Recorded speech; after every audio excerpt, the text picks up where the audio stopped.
Joseph McCarthy, the Wisconsin senator who was at the helm of the House of Un-American Activities Committee between 1947 and 1957, was known for his extremely devious and morally questionable tactics, which he used in order to gain power and significance in the government. Highly supportive of anti-communist sentiment, McCarthy's policies led to the propagation of the Red Scare. With his selfish motives, he thrust communist infiltration of the government into the public's eye as a menace to the nation. McCarthy quickly capitalized on the nation's fear. Joseph McCarthy ran against Robert M. La Follette, Jr., an American senator from Wisconsin, and won using malevolent and ad hominem tactics. McCarthy lost a Democratic ticket for district attorney, leading to a switch to the Republican ticket and thus his election as a judge. During this election for the judicial position, McCarthy shocked officials by publishing slanderous materials of his opponent, Edgar Verner. In 1946, Joseph McCarthy was elected to the Senate.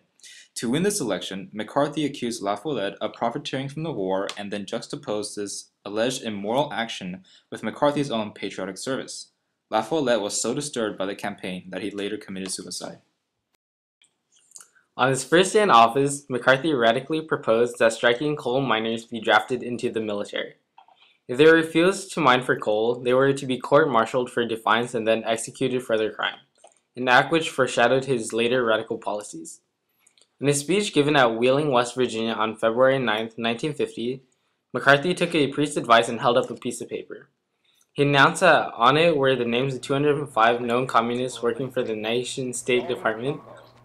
In Denver on February 10, he spoke of 205 security risks, but in Salt Lake City the following day, McCarthy changed the 205 security risks into 57 card-carrying communists.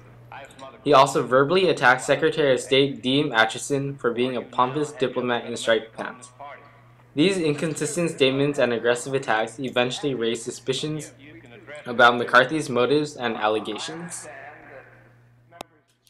McCarthy was later rewarded with the chairmanship of the Senate Committee on Government Operations and its subcommittee, the Senate Permanent Subcommittee on Investigations.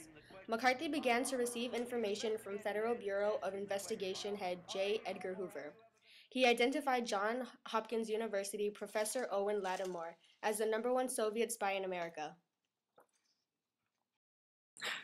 A Senate investigation by the Tidings Committee regarding McCarthy did not manage to convict him. Ironically, McCarthy realized that slander and derision would keep him in the headlines and discourage nearly all opposition. Though thousands of people suffered from the persecutions of organizations such as the HUAC and the International Security Subcommittee of the Committee of the Judiciary, there were several notable cases of people who were personally attacked by McCarthy, the most famous of which involved Julius and Ethel Rosenberg, who were accused of passing atomic secrets to the Russians in 1950. They were convicted guilty and were sentenced to the electric chair. Their case caused much uproar, for it was unclear whether they were actually spies or innocent victims of a nationwide hysteria fueled by people's suspicions and paranoia. In addition to the ongoing scandal of the time, the movie industry was attacked from the mid-1930s to the mid-1950s. Approximately 300 Hollywood writers, directors, actors, set designers, and others had joined the Communist Party, but few if any communist ideas entered Hollywood's conservative-funded movies. For the most part, the movie industry was content on being neutral or even naive about political beliefs during that time period, but for those who were accused, they lost their jobs and reputations. Adding to his opposition, Connecticut Senator William Benton, owner of Encyclopedia Britannica, introduced a resolution to remove McCarthy from the Senate body, stating that he had lied and practiced deception, with his assertion that he had a list of communists working for the State Department. McCarthy also turned to book banning. The library program was said to contain 30,000 books written by communists, pro-communists, former communists, and anti-anti-communists. After the list was published, those books were removed from the library, some destroyed. Finally, McCarthy overreached his power. In 1953, investigation of the U.S. Army resulted in the Army-McCarthy hearings in 1954. Popular support for McCarthy eroded during the hearings, and his eventual fall from power became imminent. Televised coverage of the hearings had exposed McCarthy's obnoxious demeanor. There was 188 hours of broadcast time in front of 22 million viewers. McCarthy's frequent interruptions of the proceedings and his calls of point to order made him the object of ridicule, and his approval ratings in public opinion polls suffered a sharp decline. As a result of the hearings, his nasally point of order phrase became a national cliché, and members of the subcommittee became household names and faces. The Army McCarthy hearings had sufficiently wounded McCarthy, and the Senate finally recovered its nerve and voted on an official censure against McCarthy on December 2, 1954, for conduct that tends to bring the Senate into dishonor and disrepute. The censure cost McCarthy his committee chairmanship and effectively ended his power. McCarthy made a dramatic accusation that was a crucial mistake. In early 1954, he charged the United States Army of being soft on communism. There were televised hearings about his charges against the Army.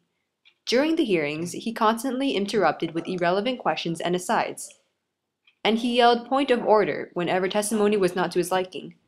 He verbally attacked witnesses, attorneys for the Army, and his fellow senators. After slandering an associate of the Army's chief counsel, Joseph Welch, Welch said, "I think I never really gauged your cruelty or your recklessness. Have you no sense of decency, sir, at long last?" McCarthy's days as a political power were effectively over. 3 years later, after becoming a hopeless alcoholic, he died. Let us not assassinate this lad further, Senator. You've done enough. Have you no sense of decency, sir, at long last? Have you left no sense of decency? Formed in 1938, the HUAC's official purpose was to investigate communist and fascist organizations. After 1947, HUAC became more vigorous in its activities in conducting hearings alleging that communists disloyal to the U.S. had infiltrated government, schools, the entertainment industry, and other aspects of American life. To uncover supposed communists, the HUAC summoned hearings through subpoenas and were questioned about their political beliefs and activities. Individuals who refused to answer the committee's questions could be put to prison, and though people could plead the Fifth, it created the impression that they were guilty of a crime. Those who refused to cooperate were blacklisted by their employers. They lost their jobs and lost the ability to work in their selected fields. Critics claimed that the actions of the HUAC were trampling on citizens' rights and ruined careers and reputations. Though there were those who accused the HUAC of violating freedom of speech, others argued that the HUAC was necessary in protecting U.S. security from communism. October saw the court hearings of the Hollywood 10, an all-male group of screenwriters, producers, and directors who refused to cooperate and denounced the HUAC's tactics. All 10 people were cited for contempt against Congress and sentenced to prison terms in addition to being blacklisted. Eventually, U.S. Senator Joseph McCarthy would use the HUAC's methods of accusations and interrogations to make himself a powerful and feared figure in American politics. However, his reign of terror ended in 1954, when his unethical tactics were revealed to the media and his own colleagues in Congress censured him. By the late 1950s, the HUAC's influence was in decline, and in 1969 it was renamed the Committee on Internal Security. It would remain effective until 1975.